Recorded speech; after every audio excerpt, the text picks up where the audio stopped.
I recently made the pilgrimage to 200 mil Slayer, and I have a lot of game knowledge I want to share with you today. This is my Slayer tips and tricks guide. I hope you learned something new today, and let's get right into the video.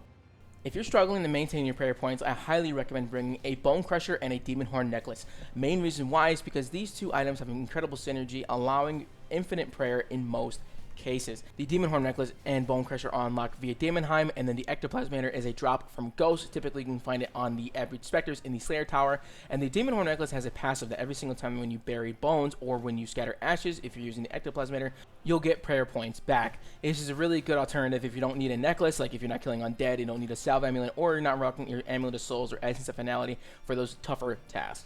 When you're training Slayer, there are way too many items on the floor all the time. So let's help fix that up by using a Springcleaner. It is an item that is literally a drop cleaner. It'll convert everything that ends up on the floor into either salvageable components for invention or high alching them directly into gold for your coin pouch. It is an amazing addition to your Slayer inventory and presets. You can upgrade it via springs that you get from Treasure Hunter, Boo, or you can get them through invention and making tight springs, and then you can upgrade it, your spring cleaner even further by either buying springs on the GE or by creating your own springs through invention by creating tight springs. This means it's Iron Man accessible, and you can upgrade it even further to the 9001 variant, providing the highest amount of gold value, or breaking things down for the highest amount of disassembly components.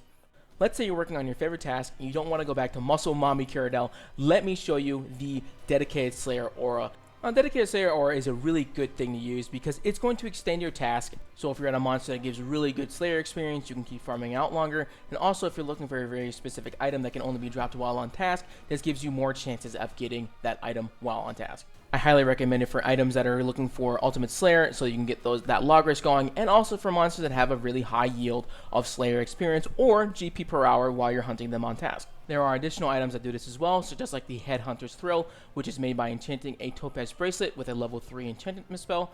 Wearing the bracelet, there is a chance that killing a monster on Slayer assignment will not count towards the Slayer counter, but experience is granted. And then you can also use the Scrimshaw of Sacrifice, which gives you 50% combat experience and Slayer experience for any monster killed on task. So the next time that you go on task, be sure to use that Dedicated Slayer Aura and or the Headhunter's Thrill with the Scrimshaw of Sacrifice and boost those XP rates.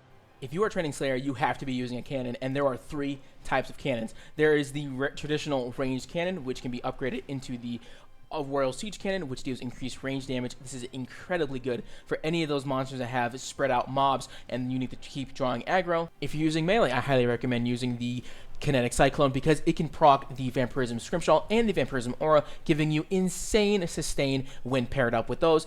And then there's the Oldak Coil, which is the magic variant of the cannons, fitting almost every single combat style here in the game. These are very, very, very important to have on task because you have defenses for different monsters, and sometimes when you use a specific cannon, you won't have the damage that you're looking for. These can all be bought on the GE for the upgraded kits. The only one that requires a different source of upgrading is the Royal Siege Cannon, which can be upgraded through the Artisan's Workshop through Smithing Rep. Now, I actually recommend you going and doing this anyways because you can get these upgrades for your cannons like the Restocking Cannon or the Royal Cannon, which allows you to have a higher stockpile of cannonballs inside of your cannon. And then the Restocking Cannon is amazing because all it does is it procs and reloads your cannon for you, removing the need to do it manually. Be sure to pick up your cannon upgrades and get out there killing hella mobs. Now, there's a lot of things that you take on your inventory when you're going into Slayer, and one of those things are usually a lot of different types of potions. Well, you can break that down and save a ton of inventory space using combination potions, and these are something I hopped on way too late, and I really wish I knew this sooner, because these things will save you a lot of space when you're trying to pick up more items, try to pick up more bones, notables, stuff like that, and if you're using combination potions, they're going to be really, really good on saving that valuable inventory space. This is one of the higher requirement tips because you're going to have Prifdiness unlocked as well as the Herblore level to make the combination potions. A lot of these are locked to like usually the higher 90s, some of them up to like the 100 and 110 areas. So these are going to be a higher requirement, but I highly recommend it because you're going to be saving a ton of space with those loadouts.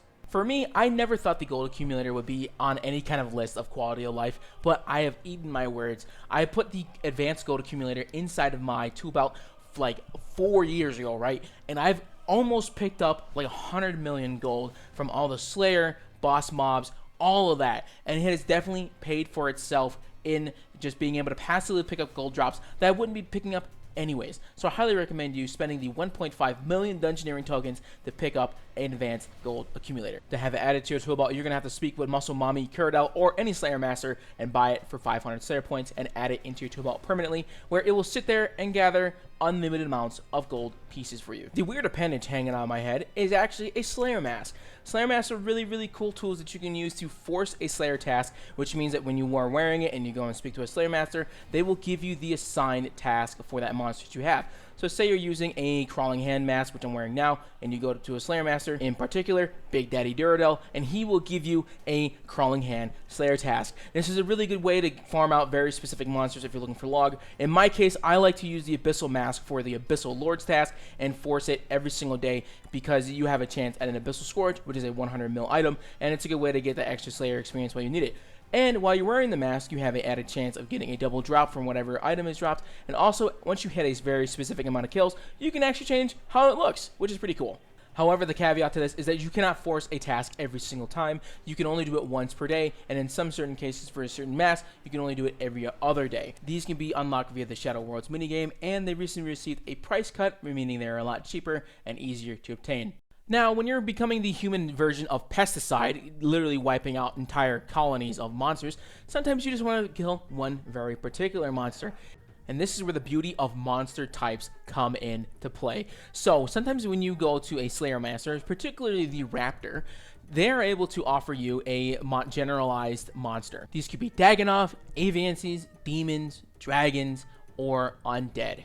If there is a boss of that type, for example, AVNC would be the Armadale boss in God Season 1, or Dragons for Dragonkin Laboratory, literally anything inside of there that will count towards your Slayer task and also give you the added bonus for one of my favorite quality of life updates ever added to the game, this Slayer Helmet Stand, providing your added Slayer damage bonus to everywhere you go in Gielinor, unlocking that head slot. The way to get the Slayer Helmet Stand is by going to Anachronia and unlocking your Slayer Lodge to Tier 3, and then all you gotta do is plop that bad boy onto the stand, and there you go. It's just like drinking a whole bunch of pre-workout and then going to town. It is that free stimulant that you'll need anywhere you go in the game of Gielinor, and be able to wipe out bosses with a little bit extra oomph, as long as you're on task. If you're not on task, you ain't getting nothing. So just make sure you're on a task for that specific monster, and you're good to go. This is the only tip in here that I'm going to recommend you not to do something, and that is use Slayer wild cards. The reason why is because these cards are very expensive and they cost a lot of money per use. They provide you a added bonus of getting Slayer XP off task, and to be very honest, you are going to be able to get so many Slayer points on this grind, and I do not recommend you getting them.